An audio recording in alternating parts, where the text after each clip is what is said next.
It's that time. Your fix is here. College football is a year-round discussion with these two. Here's JC and Morgan. Mike Morgan of ESPN and JC Shurburtt of 247 Sports have you covered. Beginning right now.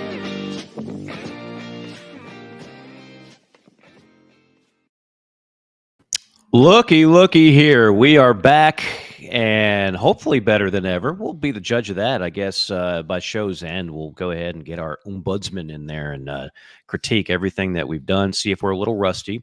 Took a little bit of time off, which we don't do a lot of on this show, and we vow to you we won't do it again the rest of the year.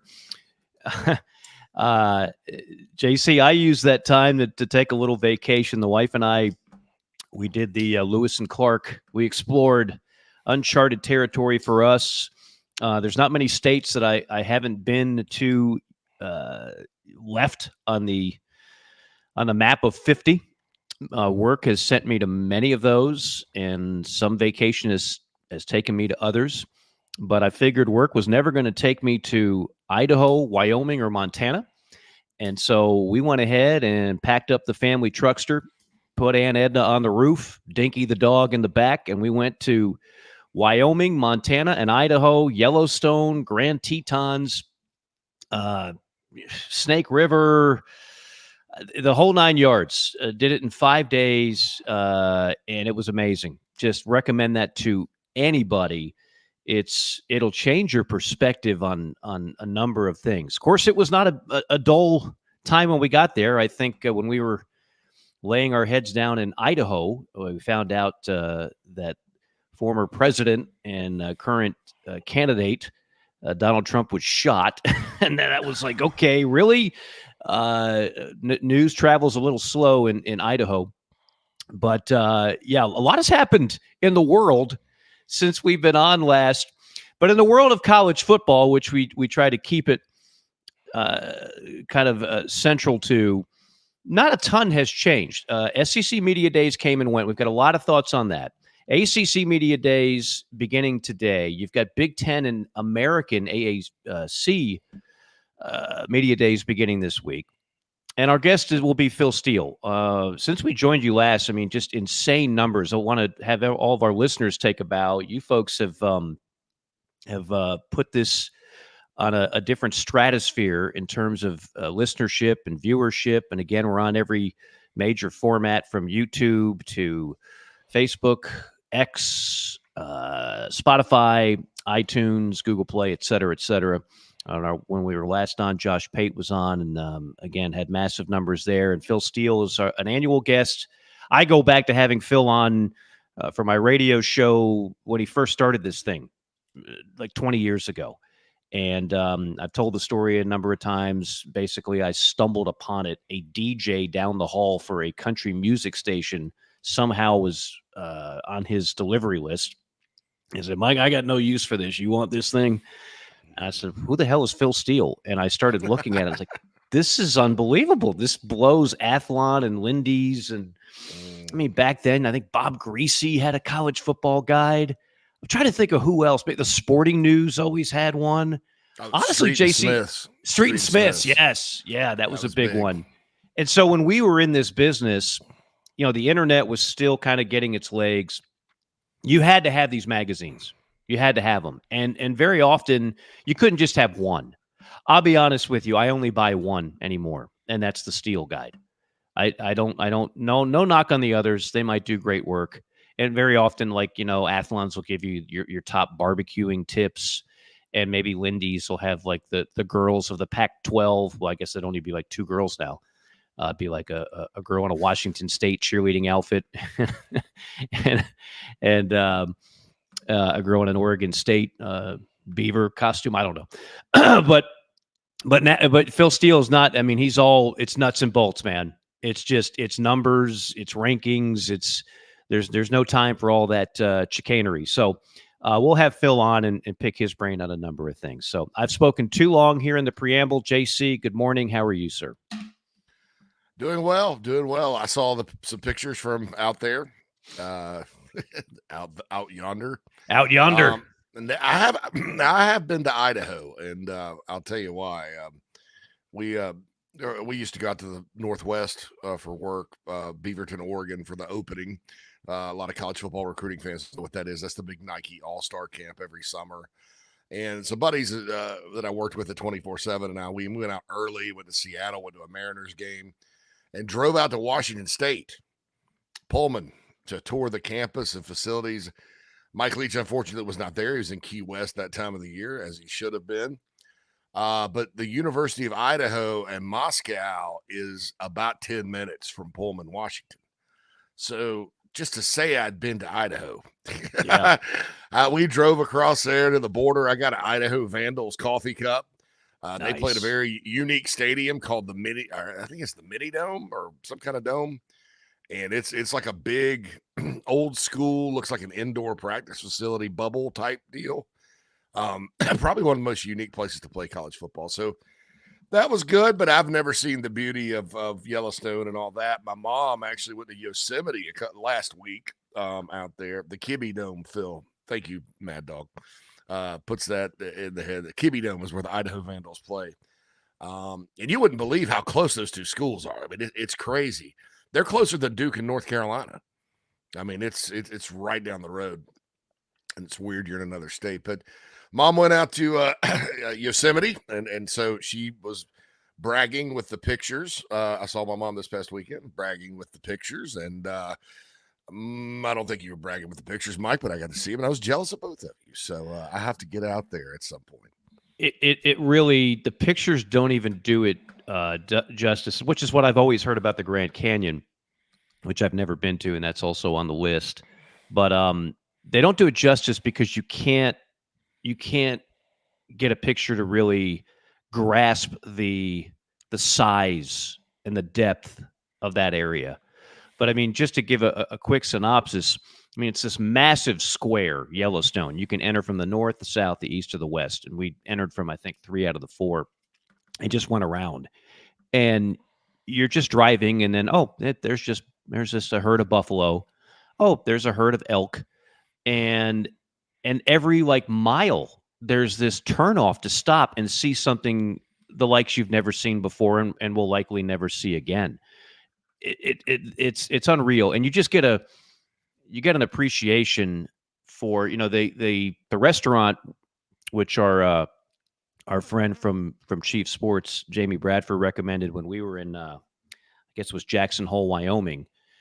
That there's a place called Roosevelt's, and it's named after Teddy Roosevelt, of course. And Teddy Roosevelt is big on. He was the original, the OG of, we got to preserve places like this. So he went out there in the early 1900s and was blown away. And he's like, no, we got to do something with this. We can't just have people building condos all over this place. We've got to preserve it, and we've got to show off America in this part of the country. And that's what they still do today. It's completely protected. There's a lot of things you can't do there. But you can see it, and it's phenomenal. And it just gives you an appreciation again.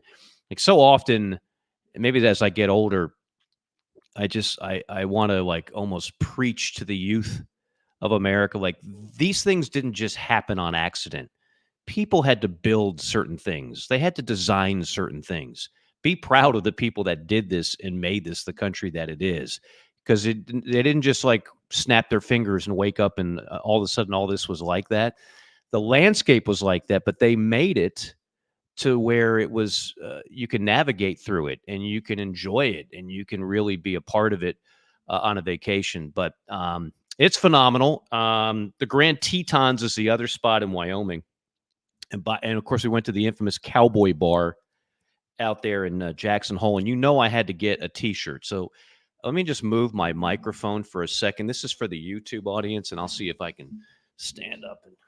So that's did you make that out, JC? I saw it in one of your pictures, Mike, and I was like, I did, and I saw the Escobar, and I'm going blind as I get older, and yeah, I looked at it, and I didn't see the Jackson Hole part of it. Right. So I in my mind, I was like, Summer got him a really cool T-shirt. It was like, and I was like, so, I said, I bet Mike watched that show about Escobar, Narcos on Netflix. Oh gosh, yeah. There's not an Escobar thing I haven't watched. Narcos is outstanding, dude. Yeah, and then, like most of it's in Spanish too, and I didn't even mind. I watched the subtitles. Didn't care. Right, it was so good. But and I was like, Summer got him a cool gift there, and so I didn't know that. I didn't know that was new, and I didn't know that was new. That bar, so that's cool. So I mean, when Summer and I were in Tulum, we went to one of his hideouts, which now they've turned into this like glamorous hotel, which is awesome. And then I've actually been to Medellin, where you can go to where he literally it would hide out, and they have the car, and they have where he stashed weapons and money and everything. It's so I have a weird like fascination with this guy, who's a complete scumbag, by the way. This is not me, saying, hey, vote for Pablo. But historically speaking, it's fascinating. So this shirt, for those that are listening on like Spotify, it's a picture of a bear, which are prevalent throughout that part of the country. And he's wearing a yellow shirt with dollar bills hanging out, and he's got a cigarette in his claws, and it says Escobar. And it was like for $19 on the discount rack at a t-shirt shop in Jackson Hole, Wyoming. And I was like, yeah, I'm not going without buying that. That's perfect. That's coming home. So that's phenomenal. By the way, Mark Schlereth played at Idaho. It's the one player I know that played at Idaho. There are some famous people that have played at Wyoming, both football and basketball. Montana State. Do you remember Craig Kilborn, former SportsCenter anchor and did the host of The Daily Show and CBS? He played basketball at Montana State. And we went to a rodeo our first night. We were in Big Sky country, and there just happened to be a rodeo. Somebody said, by the way, there's a rodeo tonight. I said, I'm in. I've never been to a rodeo. Check that damn thing off the list. Go to the rodeo, and all these people, these performers, let's call them athletes, almost all of them were actual like scholarship athletes at Montana State. Like you go for a rodeo scholarship to Montana State. That's your thing. So, beautiful. I don't know what their NIL money's like. I don't know what the portal is like for a good, a good bull rider, but they're out there, man. They're getting, they're getting 5-star bull rider, man. 5-star bull rider. That could be the next thing, JC. You 24/7 composite score. Yeah, got to get into Billy Ray rodeo recruiting, man. But no, I bet that was fascinating. And all awesome. That, yeah. Idaho's had some name coach. Dennis Erickson coached there for like a minute. That's right. I think twice. And then Paul Petrino, Bobby Petrino's brother, was the head coach there recently. Oh, I didn't know that. Recent years. Okay. It's a terrible job. I mean, it's not very good. But, well, nobody wins there. Yeah, the Vandals, which is a very cool nickname, by the way. Yeah, and maybe it'll go up. Idaho, as we've talked about here, is one of the fastest growing states in the country, like population wise.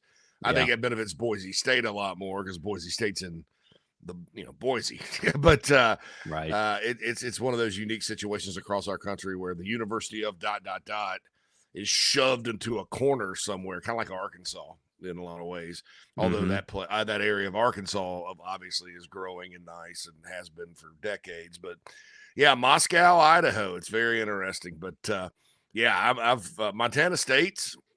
I think I remember the Kreger. That's what they called him, the Kreger. The Kreger. We have a listener I call Kreger, but I think I remember that. I remember him being a college basketball player at least. So.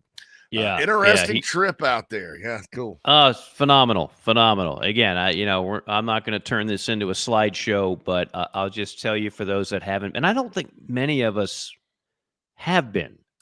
It's one of those trips where you don't just like, hey, honey, let's for the weekend, let's go out to Big Sky country. It's something I think a lot of people do later in life, but I don't want to save everything to when I'm like 65 and. I don't know if that's really going to be as fun and be able to enjoy it as much. Yeah, I'm not walking another 10 miles today. Come on. My bunions are hurting. Yeah, exactly. Hell, my hurt now. So I did watch a ton of the coverage of SEC Media Days. The polls came out, of course, the all conference teams, and a lot of conversation.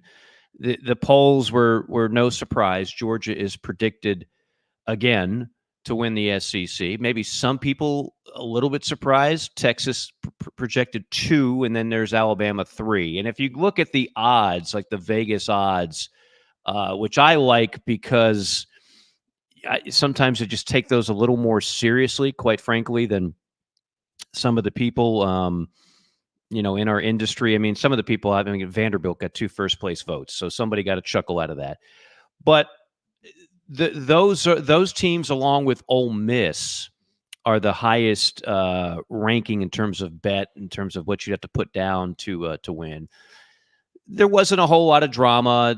Obviously, the newness of Texas and Oklahoma, that kind of stole the headlines, and having coaches wear an 8-gallon hat and ride a mechanical bull, that was a cute little touch there. And in Big D, the overall, to me, just kind of sizing it up, JC, it gave us an excuse to look at the new league. And I say the new league, the league as it stands now, it's 16 teams compared to the 14 that we've been used to for the last decade. But what stood out to you, if anything, about what went down those 4 days in Dallas? Quite frankly, the uneventfulness. I think that these days, when you're talking about other leagues and expansion and lawsuits and things like that, you just, and I think too, a lot of times people think history repeats itself. It really never does. It's, with this expansion stuff, sometimes it's like obvious. Sometimes you don't know till the last minute, like with Oregon and Washington joining the Big Ten. Sometimes it comes out of nowhere. It's a Sankey bomb, like Texas and Oklahoma. And so I think anytime, and I think the same thing can be said about SEC meetings in Destin, you do have a certain amount of, well, maybe we'll find something out huge, because before at SEC Media Days, the news broke that Texas and Oklahoma were joining the league. Houston Chronicle, I think, broke that story, but it wasn't. It was very laid back, subdued, nothing but major. A lot of the questions the coaches got asked about the opponents on their schedule, and the reason for that, to explain to our audience, is you have a bunch of people that get sent to that event for all 5 days now. They cover one school. So they're getting content about their school they cover by getting quotes from other coaches and players about their school that's on the schedule. And that if you're wondering why Shane Beamer from South Carolina, 60% of his questions were about Oklahoma, it's because he's been there and because the Oklahoma writers are looking for content. Right. And that's fine. They got a job to do, but you also, I think in the big media sessions, if you're a fan of a team, it kind of takes away a little bit, but enjoyed it. I always enjoy listening to everything. I always enjoy the coverage on the SEC Network. I think the star of the weekend, or the week, not the weekend, was Nick Saban. And I think Nick Saban, all of us are going to be hanging on what he says. Everybody respects the game day crew and analysts, and some like some analysts, some like others, some disagree. It's like asking you what your favorite color is. Everybody's got an opinion. I think almost universally, for the first time in a long time, everyone is going to listen to what Nick Saban has to say. I mean, they talked to him about how he prepared. He watched film of every spring game. That's I believe it spring too. Games. Yep. And called every head coach. I mean, dude, that's money. So I'm looking forward to seeing. If there's one thing I'm looking forward to the most about this season, it's hearing Nick Saban talk about the games and the teams and breaking it down. He's just so credible, and he puts in the work. So that's going to be, however long we have him doing this job in the sport, I think it's going to be special. Totally agree. Cherish it. And again, I've said this many times. I've had the great pleasure of working with some really talented former players that are talented analysts. I think a former coach just gives you such a different angle, such a different viewpoint, that it's invaluable. It's just invaluable. They see it through a different lens. They know it in a different way. And of course, it's not just some former coach. This isn't Houston Nutt. This is Nick Saban. This is the GOAT. And he is fresh off another successful season at Alabama. Everything is still very up to date in his world. Most of the players he's going to be talking about, he recruited, the top ones anyway. He knows the coaches. He knows all the angles. He knows the pitfalls of NIL and the portal. He knows all of it, and he's going to be talking about it. I thought where you were going with that, it was Lane Kiffin, because Lane Kiffin, in terms of actual current coaches, did steal the show, and it was just kind of a give and take. And by the way, there's not like, I think some people took the Paul Feinbaum interview as, man, those two hate each other. Paul is playing along. He's in on the joke. Okay. That's just called playing TV in a way. He's not sitting there feeling like Lane Kiffin is just they have a history there. There was a time where Paul took some shots at him when he was at Southern Cal, and they joke about it. But for the most part, everybody's in on the joke. It's just fun, playful ribbing with one another, and it makes for good TV, and they both know that because they're both media savvy. But Lane is a guy who just is walking around like he's playing with house money. In a lot of ways he is, because Ole Miss is not the pressure cooker of Alabama or Georgia or Florida or Tennessee. I mean, it's just a different deal in Oxford, and that's not a knock at all. In some ways, I almost say that's a compliment, because their fans have a strong grip on reality, and they put things in perspective. And sometimes a great night at the Grove, it will make up for a tough 2-point loss against a top 10 opponent. Whereas other schools, the sky is falling and everybody should be fired and everything else. But he was the guy that stole the show. And of course, the two new coaches did their thing. And here's the one that snuck up on me. I know we got to get to a break. Mark Stoops is now the elder statesman of the league. 12 years at Kentucky.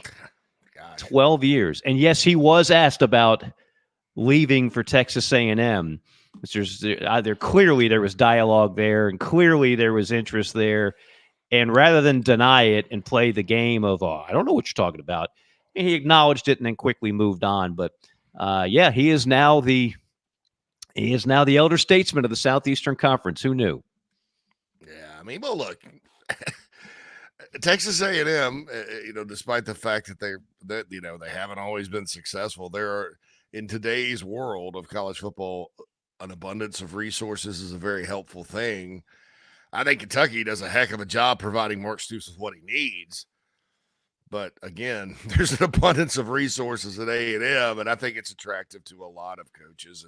And I think Ross Bjork, to his credit, before he got out of Dodge, I think they did a good job of saying, who can actually coach football that we can bring in here, right? No hype, no nothing. Who's been at a job where coaching has elevated the program, and they ended up with Mark Stoops and Mike Elko. Elko just has, Mark Stoops' record just doesn't look as pretty because he's lost 50-something games, at Kentucky, which is, if you look at their history, he's the best since Bear Bryant that they've had at that program.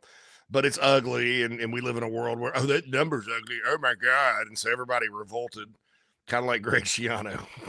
Not that bad, but it was still like, no, you're not hiring this guy. And so they went with Elko, who has a beautiful record of 19-6 and has been there before, who won at Dukes. And that's fine, 6 of one, half dozen of another. But I do think the fact that Stoops was even in the mix for that job tells you a lot about, like, Ross Bjork and his plan. And again, he's at Ohio State now, but for what A&M needed. You don't always get what you want, as Mick Jagger said. But if you try sometimes, you just might find that you get what you need. And that's how I describe both the Texas A&M and Alabama coaching searches, because they both hired great ball coaches. Screw the hype, screw the recruiting class rankings, screw the platitudes. These guys coach ball and win. And I think that's after the Jimbo Fisher fiasco, it's exactly what Texas A&M needed. I wonder if Jimbo watched the coverage as he was counting his $75 million, of course, doled out on a yearly basis, divided by however many years. I wonder if he was checking in on the coverage. I bet he bought an island somewhere and helicopters in.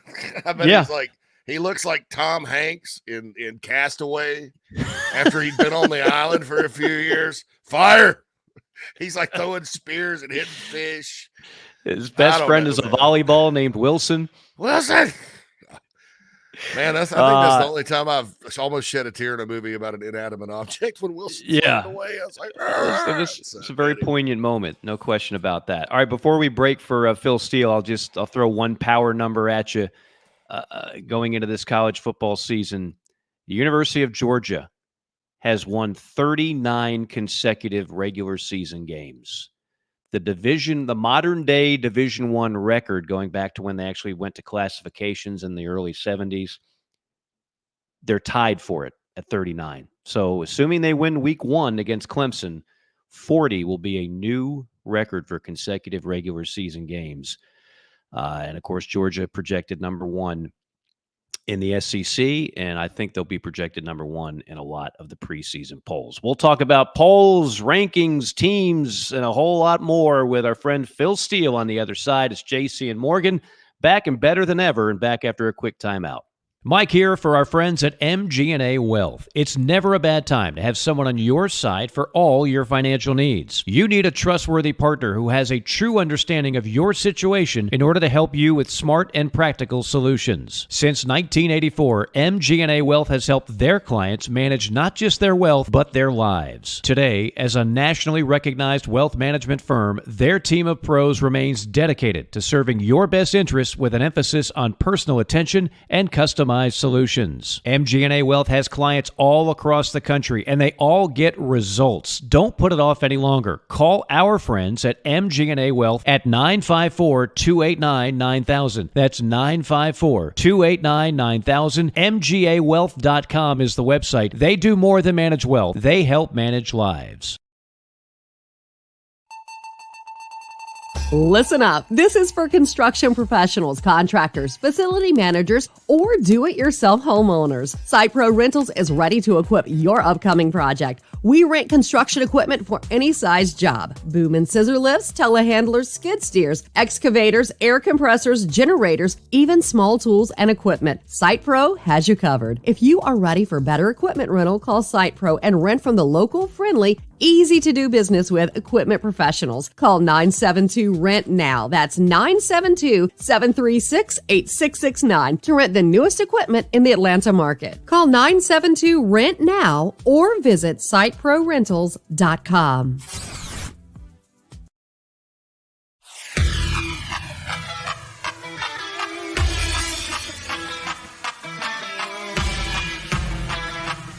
We're passionate about making sure that the Nest and Wild mattress is the best it can be. Made well and made right. Right here in Tupelo, Mississippi. So how can we do all that? Work. Hard work. And that means something. The Nest and Wild mattress is a movement. It's a pride in where you come from and where you're going. So get comfortable. Because this movement is just beginning.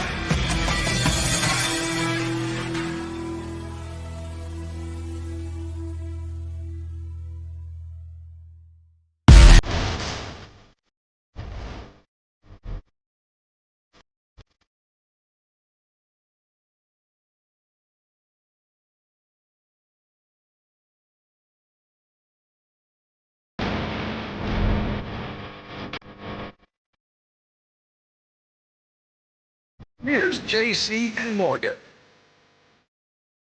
All right, back with you. It is JC and Morgan. Hope everybody is doing well. It's installment number 247 if you're scoring at home. He's JC Shurburtt. I'm Mike Morgan. Our producer is the Mad Dog Phil Mullinax. And we go to our guest line, and we bring in an annual guest on this show, and for me, on other shows I've hosted over the years, a longtime staple and a guy that is the purveyor of the Bible of college football magazines. It's called the Phil Steele College Football Preview. It's out on newsstands today, and Phil Steele kind enough to join us now. Phil, how are you, sir? You know, I am doing great. How about you gentlemen this morning? We're doing well. It's I kind of like, normally when we have a guest now, due to the Zoom technology, we see the face, but I like the mystery behind behind you. Like we hear the voice, and all we see is the picture of your guide on the screen, which is a sharp-looking picture. But I like that. You know what? I was thinking about this in the 20 years or so that I've been having you on and talking to you about college football, and I always love the information that you provide. Like, I don't know a whole lot about Phil Steele. Like, what does Phil Steele do socially when he's not watching, covering, writing about college football? Do you fish? Do you travel? Like, what's a nice weekend for Phil Steele look like without football? Well, yeah, without football, that's the big thing. It's pretty much. I spend a lot of time with my daughter. She's 18. She's going to be going away to college pretty soon. So, Congrats. that's a little bit of a depressing thought. But, yeah, I enjoy playing basketball. Really? A hooper? Yeah. I did not know and that. Take some trips, things like that. But the only thing I watch on TV is football, college football. But I like to play basketball. That's great. Okay, well, maybe one day we can get a game of horse going at some point. Yeah, sounds good. Hey, don't let Mike fool you. He's like on a team and stuff like that. He's good. But here's what I know about playing a lot of pickup ball and playing in a lot of leagues and stuff and tournaments over the years is that it's the guy you don't see coming. It's the Phil Steele who you think, well, he's just a writer. He's just some guy who just sits in front of a keyboard all day. That's the guy that goes out there and just starts balling. He starts draining threes. He starts crossing people over. Phil, I don't doubt that that's part of your game, and I'm glad that I got to know that about you. I had no idea. You could have told me anything, and I would have believed you. Your stamp collection, I would have anything. Let me ask you before we get into the nuts and bolts of different things that you have kind of unearthed in your yearly preparation. One of the things I notice about listening to you in interviews, you talk about how many coaches you speak to, and most of them seem to be more than willing to give up their time to give you a little more scouting report on their team. So here's my question: of the 134 or so Division I teams, how many coaches did you speak to before pounding out this 24 college football preview guide? This year, again, I talked to a little over 120. I don't have the exact number, might be 123. There were some coaches who we couldn't rearrange, couldn't get the schedules fit. Maybe at Bronco Mendenhall, New Mexico, Jim Moore at Connecticut, a couple of coaches I didn't talk to.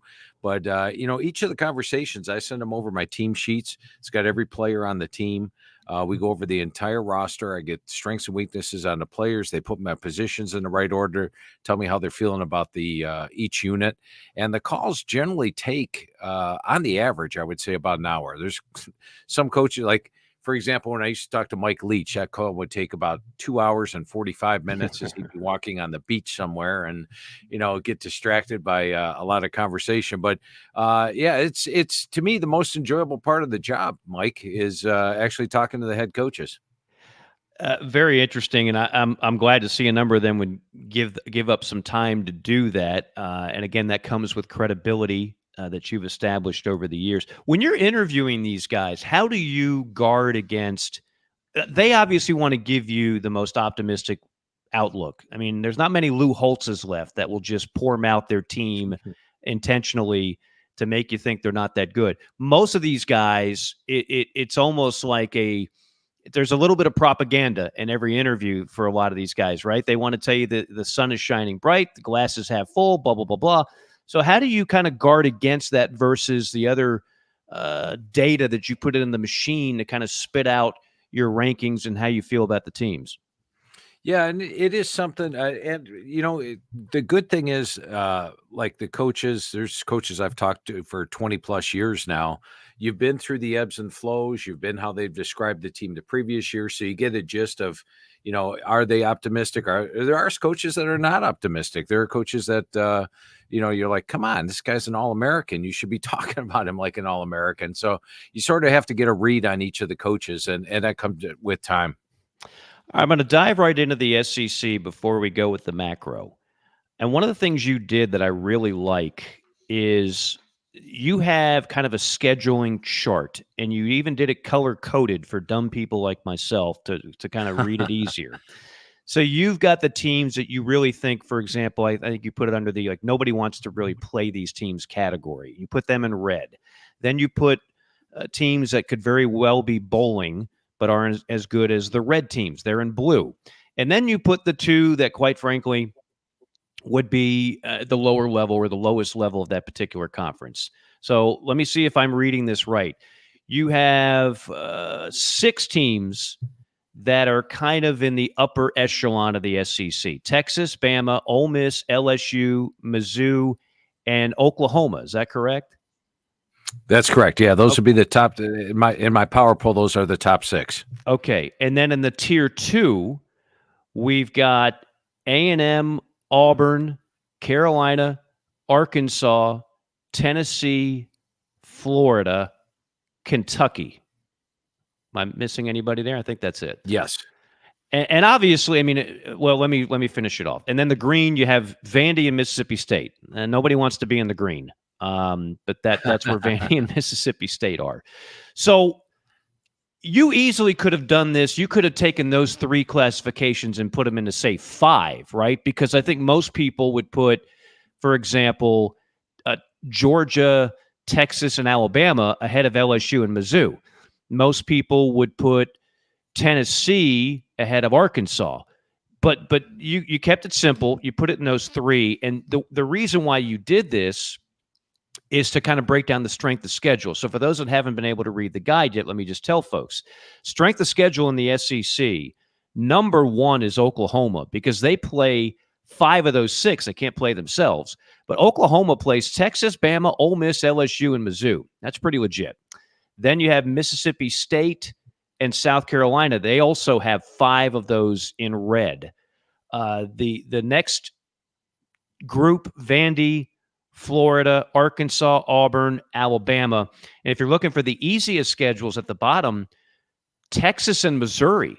So that's obviously a huge factor. Those are 2 teams that are expected to have big years. And they clearly, if you look at the schedules, the way you kind of define them, it's night and day compared to what those teams at the top have. So just kind of, if you can, break that down a little further, because I think it's now more than ever, with all these teams in these power leagues, and you only have 8 conference games in the SEC, how that schedule is formulated means a lot. Yeah, absolutely. And, you take a look at my power poll, and in the power poll, I have Texas number 4, and I have Oklahoma number 7. Now, the power poll is my 9 sets of power ratings combined, saying this is the overall strength of the team. So I've got those 2 teams very close. But if you look at my rankings in the magazine, I've got Oklahoma number 20, and I've got Texas up there at number 4 coming into the season. And a big part of that is what you just touched on, Mike, the schedule. Texas, not only do they only play Georgia and Oklahoma, they avoid Alabama, Ole Miss, LSU, Missouri. But they only have 3 SEC road games this year, because the Oklahoma game is, of course, at a neutral site. And those road games are at Vanderbilt, at Arkansas, and at Texas A&M. That's a dream schedule. Now look at Oklahoma. Oklahoma, on the other hand, only has 3 SEC home games this year, which means 5 of them are away from home. And look at their home games. Alabama, Tennessee, those are not gimmies. And look at their road slate: at LSU, at Missouri, at Ole Miss, Texas and Dallas, and at Auburn. There's not an easy game among that stretch. So that's why I've got Oklahoma all the way down at number 20, even though I have number 7 in my power poll. That is a brutal schedule. The only one that I would kind of maybe take issue with, I see where you're coming from, that you've only got 3 of those top teams in red on the Georgia schedule, but Phil, they're all road games. Yeah. That is, to me, brutal. I don't see Georgia going undefeated with that schedule. I agree with you 100% there, Mike. And that's why I actually have Georgia tied for first in the SEC in my rankings this year, even though I feel they are the best team in the country, will win the national title. Because when you're playing Alabama, Texas, and Ole Miss on the road, you're going to lose one of those games. Now, I still think they get to the SEC title game in Georgia, And I think they win that one. But yes, I do think that they drop one. In fact, I think it's going to be tough for anybody to go the season unbeaten. You look at like a team like Ohio State, they have to play Oregon and Penn State on the road this year, as well as hosting Michigan. So everybody's got some pretty tough schedules, but Georgia's 3 road games are brutal. And that doesn't even include Clemson at a neutral site in the opener. So how many teams realistically do you think can make it to the SEC championship game based on your data? I'm going to go with 4. I got Georgia, Texas, because the schedule is really nice. Alabama, which we could talk about in a little bit. And then I think Ole Miss has a shot this year. They've got a manageable schedule. If they can take care of business at home against Oklahoma and Georgia, they've got a very manageable schedule this year. I think those 4 teams are all at the very top. Now, you could make a case for teams like LSU, Missouri with their schedule, Tennessee to get there. But I'm going to say legitimately 4, Mike. Give me some surprise teams, some teams that maybe people are not looking at. And these don't have to be teams that could make it to Atlanta. These just could be teams that are flying under the radar that you think based on schedule, based on returning players, based on portal additions, can exceed the expectations coming in. I'm going to go with 2 teams there, Mike. The first one I'm going to talk about is Texas A&M, and it's my respect for Coach Mike Elko. I thought Elko did a remarkable job at Duke. You look at his first year there. I did not project 9-4 for the first season. I didn't project their defense to be that well looking at the roster, and they had a phenomenal year. And then last year, they probably would have been even better had Riley Leonard not got injured, and they finished 8-5. So I know he can get the most out of the talent on hand. And when I went over the team with Coach Elko, he actually told me that this has a chance to be the best defense that he's coached. Now, keep in mind, just a few years back at Texas A&M, they only allowed 15.9 points per game in 2021, the last season he was there. So if this might be the best defense he has coached, then look out. They've got to keep their quarterback healthy. That's been a problem the past couple of years. They've got to get better offensive line play. And he said about the offensive line, he goes, we're not one of the top offensive lines in the SEC, but we're a much improved offensive line. And I agree with that. And they've got the talent at the skill positions. Now, if they get off to a good start, I think A&M can make some noise. You look at their home games this year, they get Texas at home, they get LSU at home, Missouri at home, and College Station is one of the toughest venues to play. So keep your eyes on Texas A&M. And then the other surprise team on ESPN Bet right now, Florida's over-under win total is 4.5. And I agree. They play the toughest schedule in the country this year. When I talked to Coach Napier, was going over the squad with them, Mike, last year when I talked to Coach Napier, I said, really, Graham Mertz? He doesn't fit your offense, Coach. He's not a mobile quarterback. What do you see in Graham Mertz? And then he gave me a list of 5 different things why he thought Graham Mertz was going to have a good season, why I should have faith in him.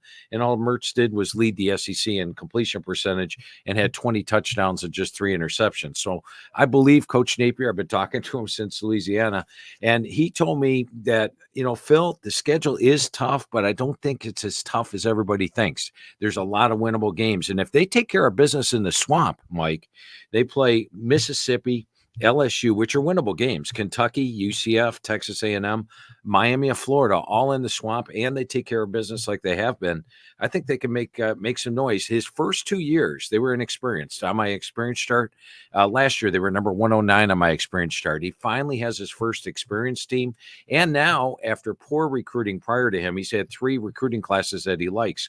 Watch out for the Florida Gators. Everybody's discounting them, but I think they have a winning year and a much better year than expected.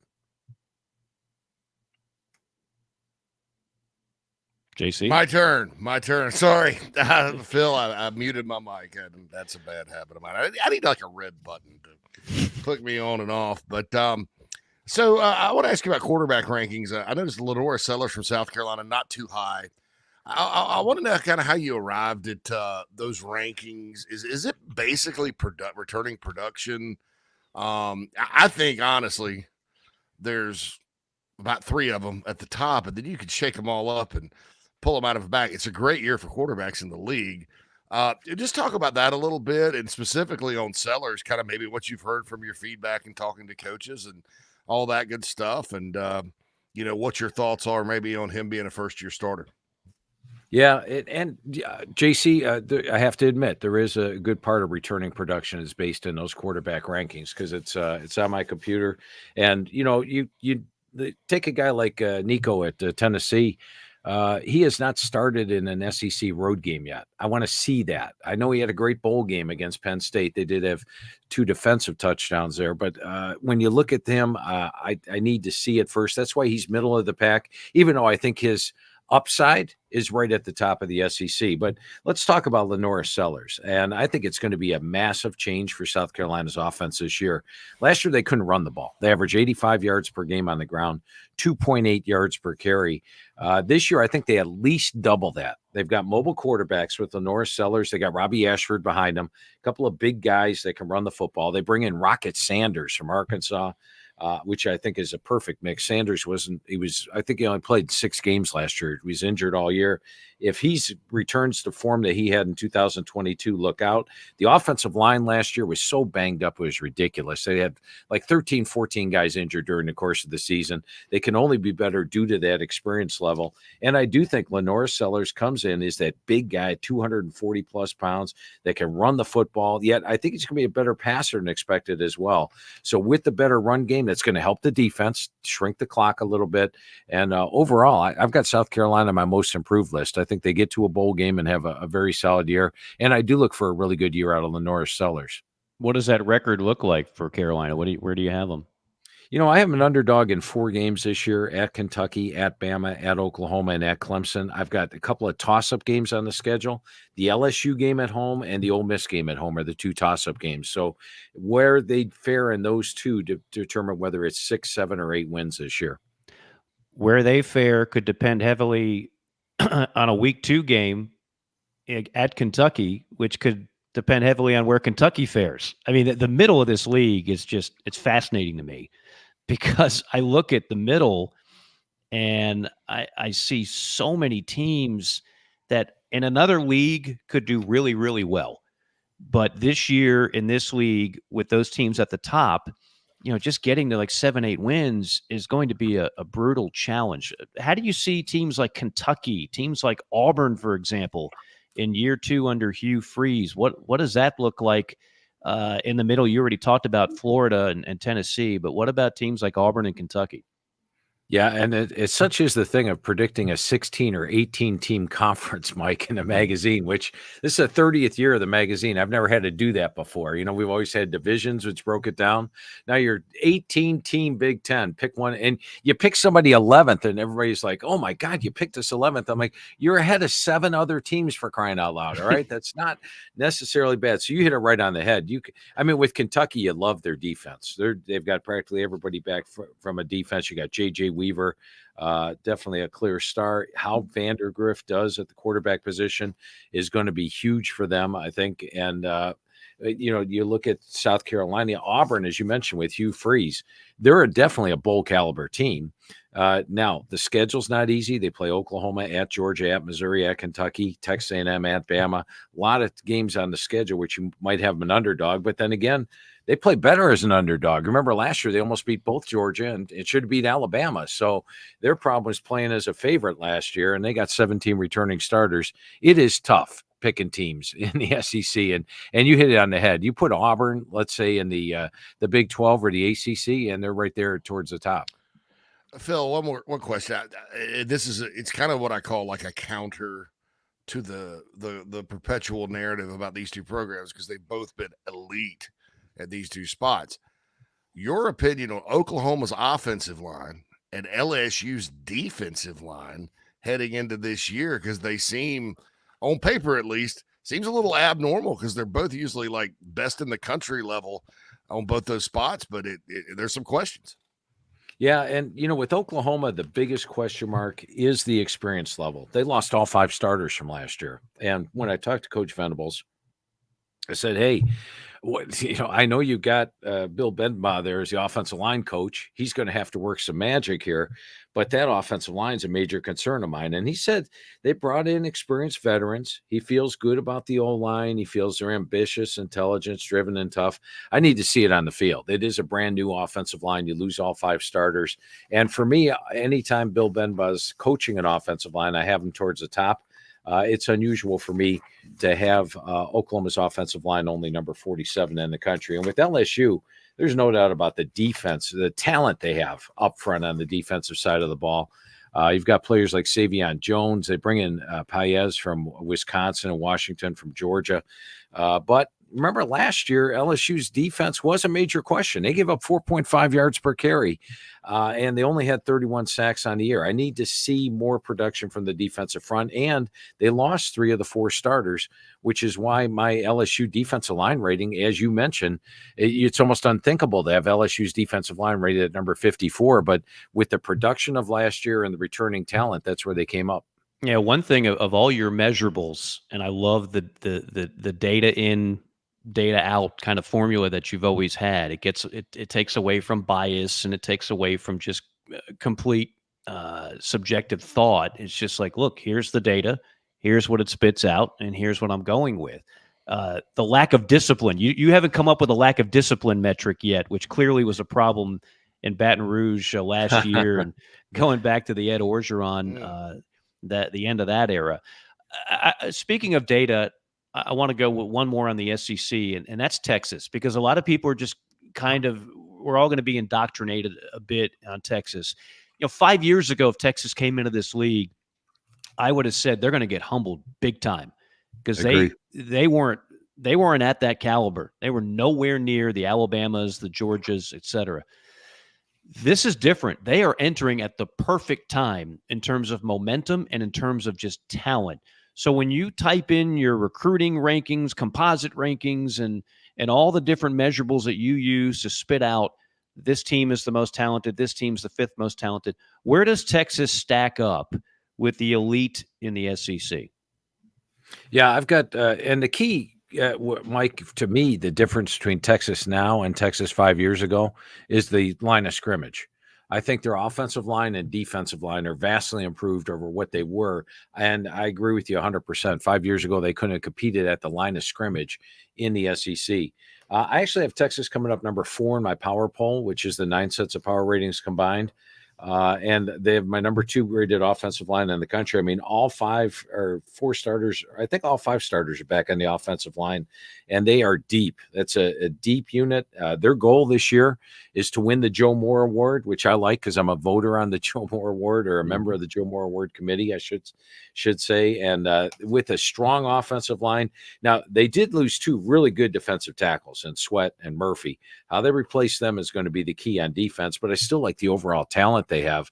And they brought in a ton of transfers in the defensive line to go along with their 2 returning starters. So this is clearly a Texas team that does have the talent, I think, to compete in the SEC.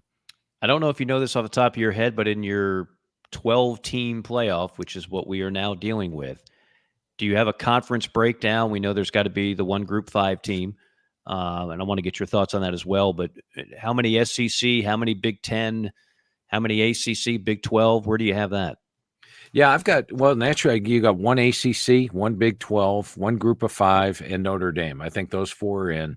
Then you look at the other 8, and it may just be Big 10 and SEC. I think you see 4 to 5 SEC teams get in. I think you see 3 to 4 Big 10 teams get in. And really, when it comes down to it, I believe when you're going to look at it at the end of the year, a 2-loss Big 12 or a 2-loss ACC team stacked up against a 3-loss SEC team, the SEC team probably going to win based on the schedule. So I think the SEC and the Big 10 may just take all those other 8 spots. Top 3 Group 5 teams. I got Boise number 1. Love the addition that they have at quarterback. They've got their defense cornerback from last year is now the head coach, and I think they're going to fare extremely well this year. They probably lose to Oregon week 2, but other than that, I've got them favored in every other game. I actually have UTSA up there, and that's a Jeff Traylor thing. Jeff Traylor's doing a remarkable job and schedule. Here's something interesting, Mike, and I just did a radio show in Memphis where they're like, how can you not have Memphis winning the American? And once again, something we talked about here is the schedule strength. Memphis is actually number 1 talented in the American, number 1 highest in the power poll, but they play great at home and they don't play so great on the road. They're 8-11 on the road under Silverfield, and they play the top 3 contenders in the American Conference: USF, UTSA, and Tulane all on the road. So they have by far the toughest schedule in the American Conference. That's why I don't have Memphis up there. I've got UTSA at 2, and then I've got Memphis number 3. I think they're a very talented team. And then Liberty's got a really good shot at running the table this year. My big question with Liberty is they take on my number 134 schedule. How is that going to hurt them when the playoff committee gets together? Right, no doubt. All right, in closing, Phil, how about some Heisman Trophy talk? Of course, now there's Vegas odds everywhere on this stuff. Certainly, there's a couple of prime candidates from the Southeastern Conference. Again, it's usually a quarterback award with very few exceptions here of late. Who do you have on your radar there?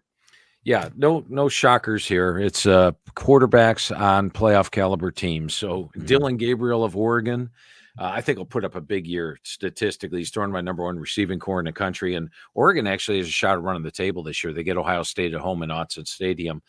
Carson Beck of Georgia. Jalen Milroe of Alabama. I love the way he came on in the second half of the season. Quinn Ewers of Texas, if he's there all season, look out, especially with that offensive line. Jackson Dart could lead the nation in passing this year. Will Howard of Ohio State, even though I don't think he's one of the elite quarterbacks, he would be the quarterback for a perhaps undefeated team. And then keep your eyes on Cam Ward of Miami of Florida as well. Now, Cam had fumble problems at Washington State last year, but when I talked to Coach Cristobal, he feels that that's out of the way and he should be poised for a big year. And I actually have Miami number 10 in my magazine at the start of the season. They've got a very manageable schedule. So that would mean they win week 1 in the Swamp, I would gather, right? That's a toss-up game in my mind right now. I've got that one pure pick 'em, and I've got the popcorn ready for that. Yeah, that'll certainly be one to watch for sure.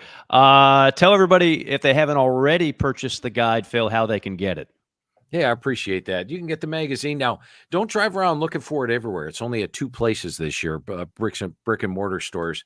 That's Barnes & Noble and Books A Million. So if you're out looking for it, only go to Barnes & Noble or Books A Million. Those are the only 2 places to get it. You can go online and get the magazine.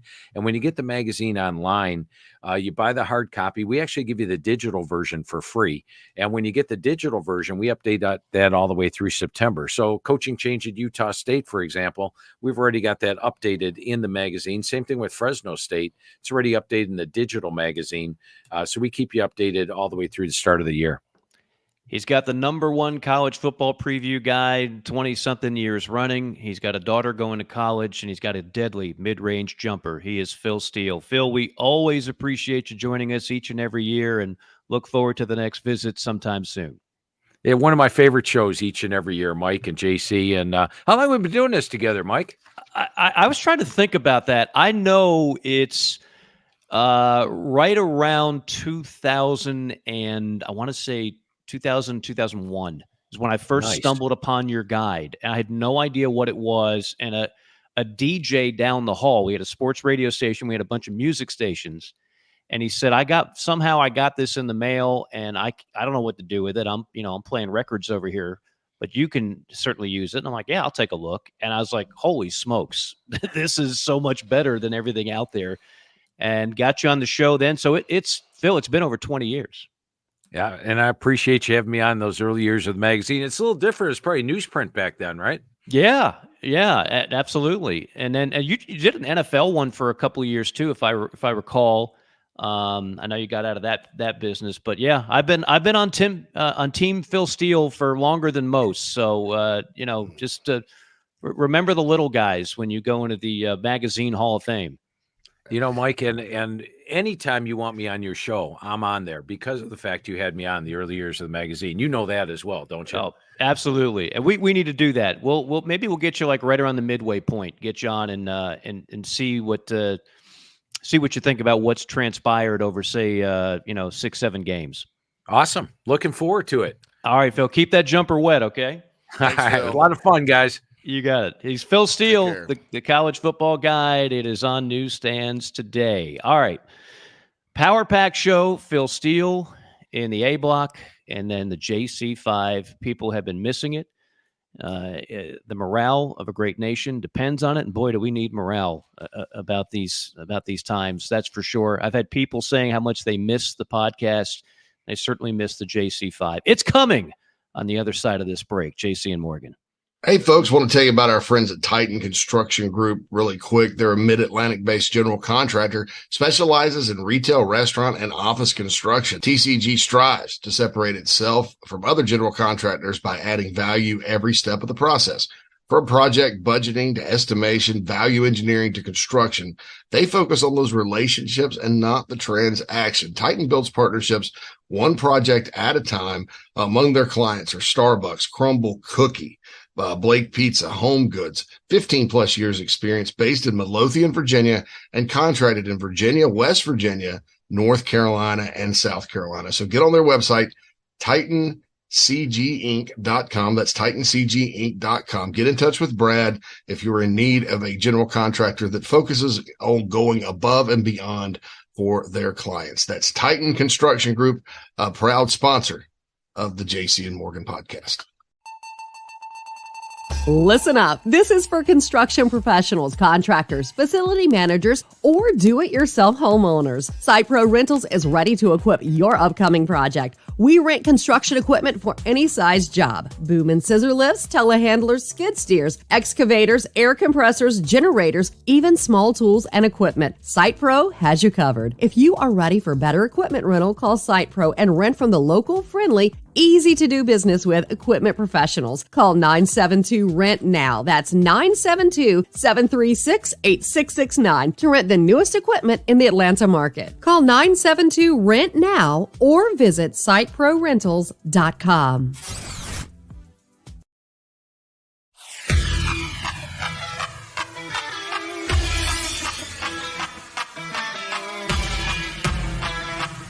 We're passionate about making sure that the Nest and Wild mattress is the best it can be. Made well and made right. Right here in Tupelo, Mississippi. So how can we do all that? Work. Hard work.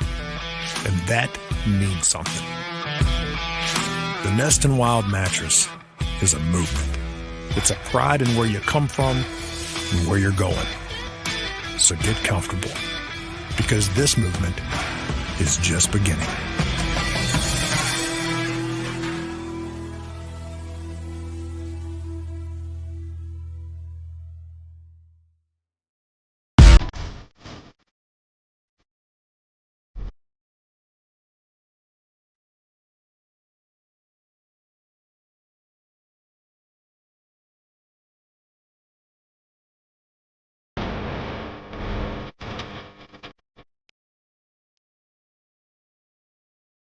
Here's JC and Morgan. And we are back, JC and Morgan. Again, our thanks to Phil Steele for joining us. JC and Morgan presented by Nest and Wild Mattress, nestandwild.com, the most comfortable mattress on the market. Now they've got pillows, they've got bed frames, they've got it all. Local business based in Tupelo, Mississippi, led by Brandon Jameson. Check out nestandwild.com. Also want to mention one of our new sponsors. Very happy to introduce MG&A Wealth. MG&A Wealth, for those of you that want to know how and where to invest your family's portfolio, let's just say. You don't have to be a multimillionaire to want to be able to do the right thing to make your money work for you. That's what Sean and the folks at MG and Wealth can do for you, no matter where you are in the country.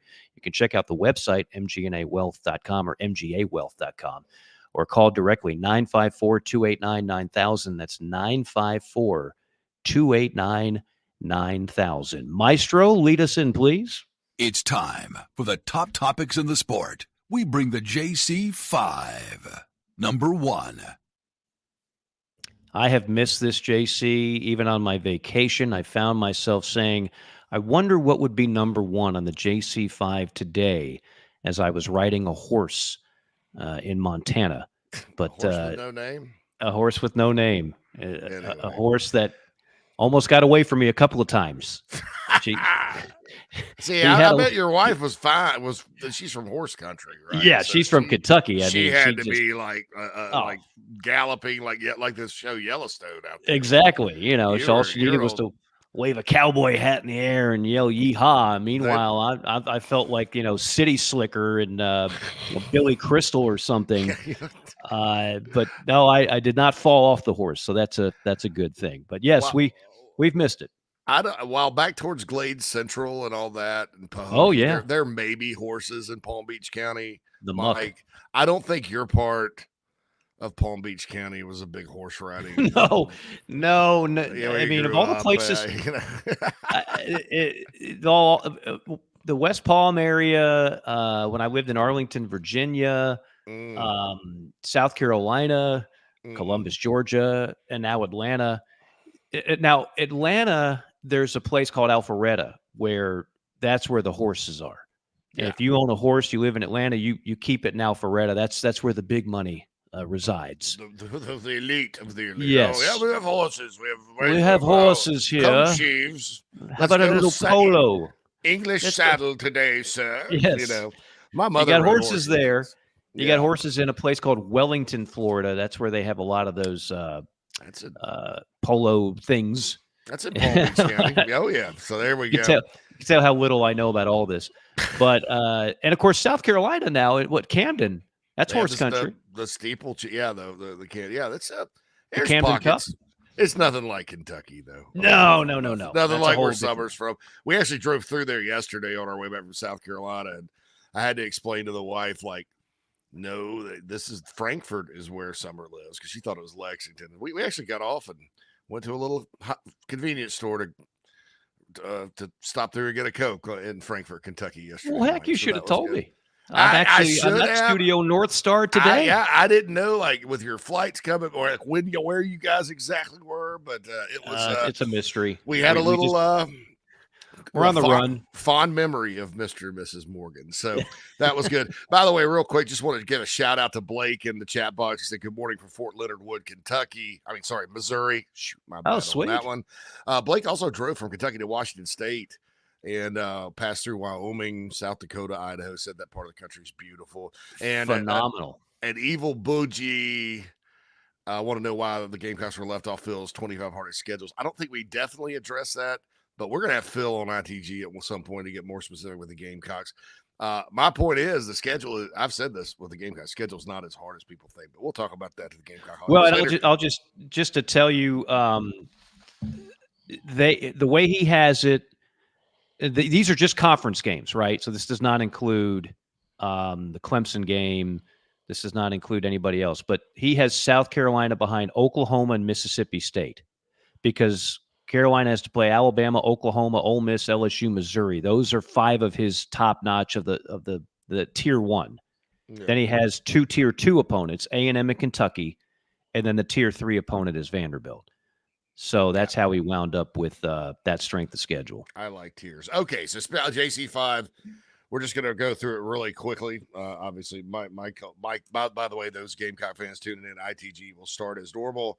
I'll be in about 30, 40 minutes in, maybe after Whittle. Mike will be in for 12 to 2 today, so we got the gang all back. And thank you, Craig. I appreciate the happy birthday wish. I did have that as well. Yes. Experienced that. We don't celebrate them like we used to back in the day. It's not like, now I can drive a car or drink a cold beverage. We're well past that, but it's still a special day. Yeah, so thank you for the wishes. Like you got a nice steak on your birthday, Mike. Went to Jeff Ruby's in Lexington. Very, very good meal. Tasty. So you were in Lexington. I should have thought. Yes. I didn't see where the steakhouse. I was like, oh, steakhouse. In fact, the way you titled your post, I thought it was Summer's birthday, and I looked at that and said, "It's Summer's birthday. Text her now."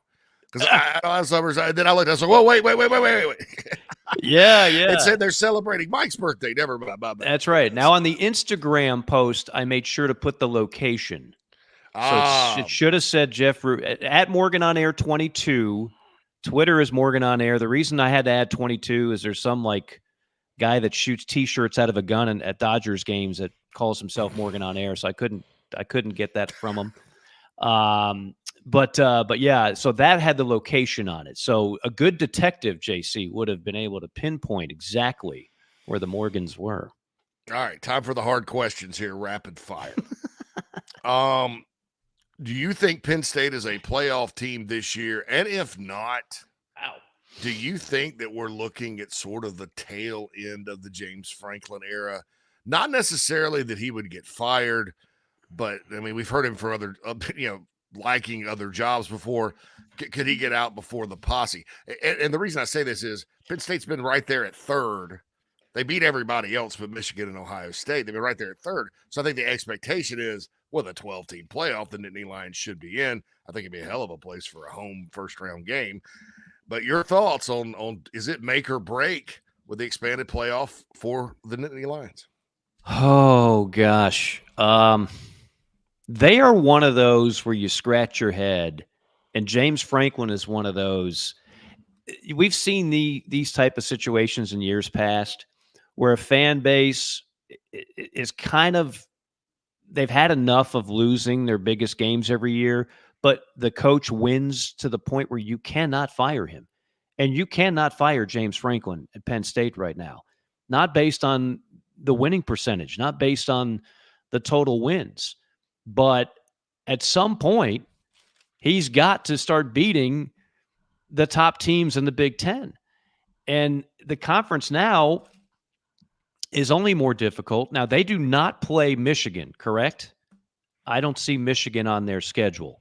So their quote-unquote losable games at Southern Cal, at Wisconsin, home against Ohio State, home against Washington. I don't see them losing another game on that schedule. But those are the quote-unquote swing games. And to go back to what Phil was saying, a two-loss team in the ACC or a two-loss team in the Big 12 has virtually no shot. A two-loss team in the SEC and the Big 10 has got a very good chance of making the playoff. So Ohio State playoff team. I really want to see what Michigan looks like with everything that they lost, including their head coach. I'm going to say yes, JC. I'm going to put them in there. If they get better quarterback play, which they seem to be confident that they will, I'll put Penn State in there and getting into a playoff, and maybe that will make some of the restless Nittany Lion fans, because it doesn't seem to be like a great marriage between James Franklin and Penn State Nation. But again, he's done enough where you can't put him on the hot seat, I don't think. I think he was the no-brainer choice for that job. I mean, I was living in Nashville at the time when he took it. He kind of struggled. I mean, he really loved the Vanderbilt team and, expectations, but he's from Pennsylvania and all that. I like James. A lot of people don't, and whatever. I kind of know him a little bit. So, but I think, because they've been right there, bumping their head up against the ceiling, that's the expectation. And if he doesn't make it, let's say he loses to Wisconsin and Southern, let's say they go 8-4. That's a different story. No, it becomes almost a Mark Richt situation. Mark Richt is a great analogy, Craig, on that one. That's Mark won 2 SEC titles though at Georgia. Still eventually got fired. Yeah. Mark would have been in the multiple playoffs in a 12-team playoff, and they still fired him. Yeah. James Franklin, what's the biggest accomplishment of James Franklin? Again, consistently wins, but doesn't beat Ohio State or Michigan. I think he won the Big Ten in 21 of those years, but they had 2 losses, so they didn't make the playoffs. Right. Or they didn't make the 4-team or the BCS, or but he did win the Big Ten one year. That was it, though, man. Constantly in bigger bowls and that they're at third team. All right, so bigger opener, and you can't divide these up. So in other words, which game combined has more at stake in week 1? Combined, you can't break them up. Miami at Florida or Notre Dame at Texas A&M, and you got to imagine the scenarios on the loss side. If Mario loses, if Billy loses. Elko's probably okay if he loses, but what if Marcus Freeman loses and loses badly? I mean, but between those two games, which one has combined more at stake? That is a great question. This is why I missed the JC5. This I'm is why I'm getting the hang of this. I'm getting my legs back with this. Yeah. There is a skill in crafting a good JC5. I have to go with Miami, Florida, because I just think those are 2 fan bases that have had enough. Like Elko, I mean, the honeymoon period is still on. You can't get on to him anytime soon if you're an A&M fan. You just suffered through the mediocrity that was Jimbo and having to pay him $75 million on the way out. So he's playing with house money as far as I'm concerned. Now, I understand what you're saying about Coach Freeman at Notre Dame, but I don't see enough. First off, they're going to win a lot of games there. And like Phil said, could easily be a playoff team this year, even if they lose that game. And I think Napier, Cristobal are in a whole other category. If Billy loses week 1, now the people that I talk to are convinced like they are going to do everything they can not to fire him. There's a lot of reasons why in Gainesville, but that's not going to prevent a fan base that has had enough. If they lose that week 1 in the Swamp, a home game, it's going to get toxic real fast. And for Mario Cristobal, like we have expectations back at the U. If you look at some of these rankings and polls and the Cam Ward love and everything else, that like they are not flying under the radar. This is okay. You now need to bring us back to U standards, whatever that is these days. A loss in week 1 to a Florida team that hasn't been very good for the last few years, that would not be good for Mario. So I have to say that one has got a little more heat on it. On paper, I don't agree. Other than the fact it's in the Swamp, I don't agree that it's a toss-up. I think roster-wise, Miami's night and day better. But Miami goes into a lot of games where they're night and day better roster-wise and poops the bed. Scott mentions Notre Dame has not stepped a title in forever, but this team has the ability. Yes, it does. Marcus Freeman, you look at the loss to Clemson last year. Clemson was down. They go down there and get waxed. It's coaching. They go down there and lose to Louisville. It's coaching. I've just been woefully unimpressed with what he's done so far. This is his best team. You go down there and get waxed by an A&M team that you know, with a coach making his debut. I know it's a tough place to play, but you're Notre freaking Dame. Okay. Mm-hmm. So I like that, but I'm with you. I think as far as just tense moments with those two fan bases, Florida, Miami would take the cake. All right. Number 3, yes or no? It's a simple question. It's like you're one of the witnesses from before a congressional committee. You know, those clowns are always like, yes or no, yes or no, yes or no question. It's ridiculous. If you ever watch one of those things, it's clown college, baby. But yes or no, Mike, because I'm limited on time. Will Kirby Smart beat Alabama this year in the South? Because he's never done it. He's never beaten Alabama in Georgia, and he's never beaten Alabama in Alabama. He's only beaten Alabama in Indianapolis, which I know sometimes they hold the quote-unquote Southeast Regional for the NCAA tournament there. That's not the South. It's close to the South. It's not the South. So will he beat Alabama in the South this year? Is this year – you talked about the 39-game regular season winning streak.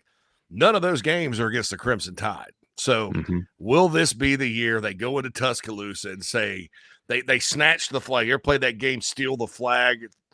Capture the flag. Capture the flag. Used to love that game. I still don't. I mean, as successful as they've been, they have not captured the flag from Alabama. Right. Will they do it? Is this the year? Senator, in the spirit of time, I will keep my answer quick and concise, and I will say no. I believe Alabama will lose one of those road games, possibly even two. Georgia will lose one of those road games, possibly even 2. So I say no. Milroe continues to improve. Tuscaloosa continues to be a house of horrors, and I will say the Tide roll over Georgia. All right, number 4. Now, I'm not trying to, if Tar Heel fans are listening, I'm not trying to start any rumors that Mac Brown will hang it up.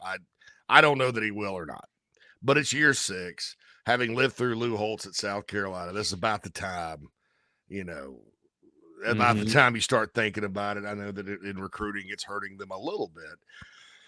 So as we look back look now at the Mac Brown era at UNC, because I'll admit I didn't have high expectations. When Johnny Majors went back to Pitt, it was awful. When John Robinson went back to Southern Cal, it was awful. Bobby Petrino had a guy that won a Heisman at Louisville when he went back, and then it became awful very, very quick. The second go around rarely works. So I don't know if I had high expectations, but they started recruiting well and better than North Carolina normally does. So, in your opinion, Mac Brown's part 2 tenure at UNC, it's not going to end up being like part 1, but part 2, is it better, worse, or about what you expected? the high moments are better than what I expected, but the overall is about what I expected. Like there have been some high moments that he had it rolling there for a while.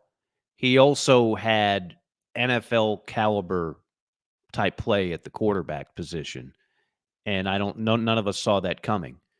At least I didn't, JC. I don't know. Maybe you did in recruiting, but I didn't know how good. And Howell, no, help me out. Who was the dude with the beard out of Charlotte? Now Sam Howell. Yeah, Howell. And then Drake May was the next one. And then, of course, Drake May, wound up being a top 5 pick. So I didn't project that Mac was going to roll into Chapel Hill and have 2 NFL quarterbacks at his disposal, because we haven't seen a whole lot of that in Chapel Hill over the years. We've seen bits and pieces here and there. So, yeah, he's kind of hit the mother lode in recruiting at that position. That has helped, but there's been unexplainable, terrible defenses, unexplainable losses where you're just when you want to buy stock on Mac and the Tar Heels, they completely mess the bed. So I guess in the sum total, I'd say it's about what I expected. And I'm with you. I mean, at some point, Mac is one of the most likable human beings. I've dealt with him on multiple occasions. He can light up a room. So people want Mac to be the guy. But we're in a very bottom line business where if they don't start showing progress, they might have to pull the plug and get ready for their new coach in the Southeastern Conference. What? Oh, What? No, I didn't say that. I didn't say that. Mike, you tease. We didn't even touch on Florida State Clemson today. That's a whole other story. We'll get to that. All right, so yeah, I'm with you. And look, they've recruited very well in defense too, and they've had 3 guys: Jay Bateman, Gene Chizik, and Jeff Collins. Those guys can all work. Jeff Collins is this year, not last year. Those guys didn't forget how to coach defense. I mean, they're both. I mean, you talk to any coach, they're like, wow. I mean, so it hadn't been coaching or coordinating, I don't think. But anyway, and number 5, this is a kind of a brain teaser. Better shot at the college football playoff this season, in your opinion, Mike? We're just looking at this season. The North Carolina State Wolfpack or the Michigan Wolverines? Michigan. I don't know. I just can't. I can't get there with NC State. Now we didn't talk about this with Phil, but I will tell you. Here's an argument for NC State. He has NC State as the easiest schedule in a 17-team ACC. They play one of the quote-unquote Tier 1 teams in that conference. They play Clemson. They do not play Miami. They do not play Florida State. They do not play Louisville. They do not play SMU. They don't play any of those. They play Clemson, Georgia Tech, Cal, Syracuse, Tar Heels, Wake, Duke, and Stanford. Wake, Duke, and Stanford are all going to be woeful this year. So they have the path. Make no mistake about it. So that makes your question a lot more difficult than I thought. Yeah. I think if they beat Tennessee in week 2 in Charlotte, which they have I'm not a Dave Dorn fan, dude. No. You know that, man. But they have Grayson McCall healthy, ready to go at quarterback. They got to rent a quarterback. They got Noah Rogers, an elite they're loaded at wide receiver this year. Mm-hmm. And their defense is always really good. They recruit and develop, and their defense is outstanding. Tony Gibson, who used to be at West Virginia, runs kind of a 3-man front there. And then they do have Clemson at Death Valley. They are due for a win down there. They've had some heartbreaking losses at Clemson. Including one of the national championship teams. They had Clemson beat and missed a 17-yard field goal. Remember it? Yep, and all that. And I look at Michigan. They're going to kind of be in a rebuild mode this year. Not rebuild. They're always good. But, are they going to be 10-2 good? Because that's kind of the mark. I don't know. I think they'll drop some games. Defending national champs, of course. But, I don't know. I think it's a fair question.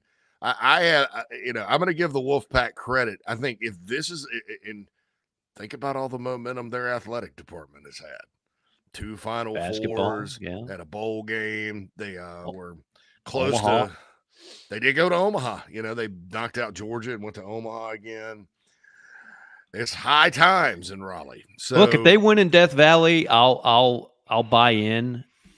First off, I think the ACC could very well be a one-bid league in the playoff. At most two. At most. And those two would likely be Clemson, Florida State. They would likely be Clemson, Florida State.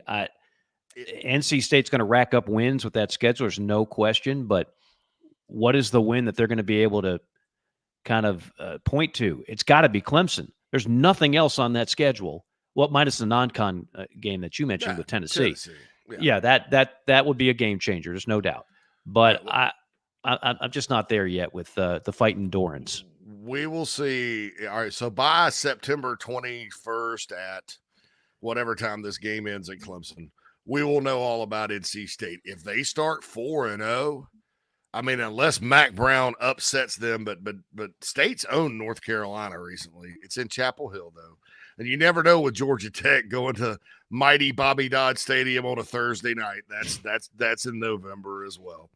However, it's a clear path to being undefeated, playing a Florida State or a rematch with Clemson or whoever in Bank of America yet again for the championships. I don't know. NC State, Iowa State, kind of two sleepers of mine this year people aren't talking about. So I wanted to bring that up. Of course, you've come 180 on Dave Doran. This is nice to see. I think he's terrible. I like his players and assistant coach. And his quarterback, Grayson McCall. So they'll win in spite of his coaching, is what you're saying. Dave Doran, he's like when they talk about Trent Dilfer or Brad Thompson, Brad Johnson, or Rex Grossman, who's the worst quarterback to ever start a Super Bowl. That when Dave Doran wins the national championship, who's the worst coach to ever win a national championship? Ouch. I'm teasing, man. I'm teasing. Hey, I'm impressed with his longevity there. It shows you that just about anybody, if they're there long enough and they care and they have a plan, they can win. You can win. What is he the second longest tenured coach in the league? Yeah, I think outside of Dabo. Outside of Dabo, yeah, because he came in. When Dabo came in, got the job. It was, I think Tom O'Brien was still at State, maybe for another year, and then Doran got the job. So wow, and he's had some sniffs elsewhere, but he's been good. And State's that perpetual 8-9 win at best team.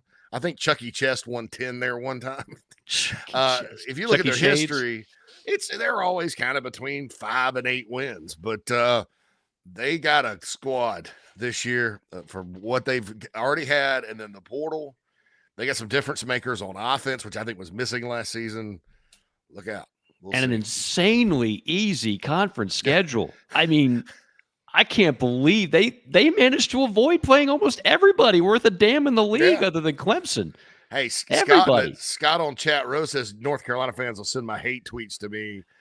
They are really, after mentioning Mac Brown, and with the end may be nigh, and then I'm sitting here pumping up NC State. The baby blue is probably not going to be a big fan of mine. Yeah, well, we'll see how it all unfolds. Hey, real quick, our friend Group 5 John, two teams that have not been discussed much that should be watched. He's got Fresno State. You heard Phil Steele mention Fresno State.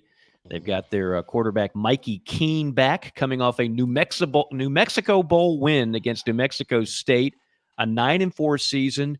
Do you realize who the coach is there? I got to be honest, I forgot. Before you say it, he retired this past week. Oh, that's right. That's right. Jeff Tedford is. Yeah, that's right. Yeah, he retired this past week. But yeah, I'd actually. Who they bring in? Do we know? I didn't know that he was a coach there. When I didn't know either. I forgot Jeff Tedford was still in the business. I'm pretty sure they just promoted an assistant to kind of take the wheel. Tedford had 3 10-win seasons at Fresno: 2017, 2018, 2022. They have their first game at Michigan on August the 31st. Of course, they play in the Mountain West. They do not have to play Boise State, who Phil has as his top Group 5 team. And then number 2, I think one of the most fascinating stories of last year, James Madison. Had a great 2023. They went 11-2. Remember, they basically had the lobby to be eligible to play in a bowl game, which is a stupid rule. They wound up with a road victory at Virginia, 36-35.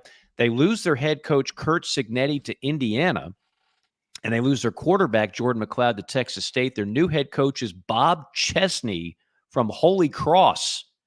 I got nothing on Bob Chesney of Holy Cross. Key games in the Sun Belt, Coastal Carolina at App State, and the Thundering Herd of Marshall. That is from our friend Group 5, John. Bob Chesney's a big winner, like quietly at Holy Cross. Big winner. They were talking about him, I think, for the Pitt job or Indiana, the job Cignetti got. I know Kurt Cignetti a little bit from his days at drumroll NC State. Yes. And he ended up going to Alabama, but he was friends with some of my mutual friends when I first started in the business, always very kind to me. So happy to see him get that Indiana job. He took a bunch of the team with him, but man, it's high times in Harrisonburg, Virginia for James Madison. Basketball team won 30. Now, they didn't get the upset everybody was talking about. They've won 30 games this year. Baseball eliminated South Carolina and went to the finals of their regional against NC State. And then football was football, and they've been a football power for a while. It shows you that you can have a winning team just about anywhere, even when geography screws you, because Harrisonburg is just down the road from Blacksburg. You go up 81 and you got Virginia Tech, VMI, James Madison going up towards DC in the mountains of Western Virginia, Mike. It's isolated. It's a party school, which I applied there. Sure. I got in, didn't have the guts to leave the state at that time, but it was it's a very quietly a really good athletic department. It's got an ECU vibe to it, doesn't it? Yeah, definitely. Except it's in party Western school. Virginia. Yeah, that kind of deal. In the middle of nowhere. Yep. Harrisonburg, Virginia. So shout out to them. Virginia, and Greenville, North Carolina. And that gets me fired up about this season, just kind of thinking about last season and the JMU story. Yeah, those are the stories I love, and that's what we talk about here. Well, this is I'll just say this in closing to go back to our friendly debate / conversation with our good friend Josh Pate. And I saw Josh and Barrett Salee, another guy we've had on the show, and they were doing a kind of a piece. They are both non-expansionists. In other words, they thought expanding the playoff is a big mistake, and we're all going to rue the day that this happened, and there's going to be more bad than good. And I respect those guys a lot. I couldn't disagree more with that notion. There's still going to be great stories in college football outside of the playoff. Yes, we're going to be obsessed with the playoff, 100%. There's going to be more games in November that are relevant because of an expanded playoff, 100%. And I'm still going to love stories like a James Madison, even though they're not going to the playoff. I'm still going to care. I'm still going to watch. I'm still going to be interested. The average college football fan, what I love about it, I've said so many times, they're not just interested in their one favorite school. That's their number one passion, but they love the sport as a whole. And so to me, that doesn't change with an expanded playoff, but everybody's got their own opinion on that. A consensus opinion when renting equipment, important to have a local, easy-to-do business with friend. That is Site Pro Rentals. Reliability, service, transparent pricing. You need to use Site Pro Rentals. 972-RENT now is the phone number. That's 972-736-8669 for better equipment rental. Say hello to our friends at Site Pro. JC, some closing thoughts on another award-winning installment of JC and Morgan. Just be sure to go to jcandmorgan.com to get our latest episodes and some other stuff. We're in the process of kind of sprucing up the website a little bit. Chief Sports app. We're part of the Chief Sports Network. Download. It's free. If you like to follow along on YouTube and it turns your phone into a time bomb or a fire bomb, which it does for some people, your phone overheats. If you leave YouTube up and you're not subscribed to YouTube Premium, you have to keep it up. The Chief Sports app is a cheat code. You just pull us up and listen, and it doesn't blow up your phone. You can minimize it and have that in the car, in the truck, in the delivery vehicle experience that I know are on the treadmill that many of you use to listen to our show. Also want to thank Titan Construction for sponsoring the show, all of our other sponsors that we have brought to the table. Gosh, man, we started doing this before the 2016 football season. On Skype. We might as well have had sometimes I was working at a radio station in Greenville, South Carolina. I snuck into the studio to record it, and Mike would call in like a guest. So we've come a long way. We got the background. We got a set. Shout out to Phil, Mad Dog Phil Mullinex, our producer, and everybody that helps make this go. So I just want to let everybody know I'm very excited about this season. Been a long off season for yours truly in a lot of ways. Really not as excited about the preseason hype this year, and I normally am, but really excited to dig into when the actual actually tee it up, play the game, start practice, and we have some actual football to talk about. So thank you to the audience.